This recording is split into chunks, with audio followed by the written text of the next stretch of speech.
చూశాడమ్మా, ఎవరు చేశారు ఈ పని?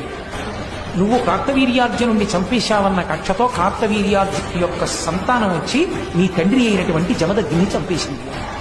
వెంటనే ఆయనకి కోపం వచ్చి, అమ్మా ఈ క్షత్రియులు దురహంకారులు, భూమిని పరిపాలించవలసినటువంటి క్షత్రియులు యుక్తాయుక్త విచక్షణ లేకుండా ప్రవర్తిస్తున్నారు. ఒకప్పుడు ఆతిథ్యం పొంది ఆవుని ఎత్తుకుపోయారు. ఆవుని ఎత్తుకుపోతే నేను ఆవుని విడిచిపెట్టమని అడిగితే బ్రాహ్మణుడు వెర్రివాడు చంపేసేయమన్నాడు. నేను యుద్ధం చేస్తే నా చేతిలో చచ్చిపోయాడు. ఆయన ఆవుని విడిచిపెట్టలేదు కాబట్టి యుద్ధం చేసి చంపారు. నేను లేనప్పుడు దొంగ దెబ్బ తీసి నా తండ్రిని చంపారు. ఈ క్షత్రియులు బతకడానికి వీల్లేదమ్మా. నువ్వు 21 మాటలు గుండెలు బాదుకుని అరిచావు కనుక 21 మాటలు ఈ భూమండలం అంతా తిరుగుతాను. క్షత్రియుడన్నవాడు కనపడితే చంపేస్తాను. గర్భస్థ పిండమై ఉన్నా కూడా విడిచిపెట్టాను, శిశువైనా కూడా విడిచిపెట్టాను. క్షత్రియుడన్నవాడు ఈ భూమి మీద ఉండడానికి వీల్లేదు. ఆయనలో ఉన్నటువంటి శివకేశవుల యొక్క ఆవేశం బయటకు వచ్చింది.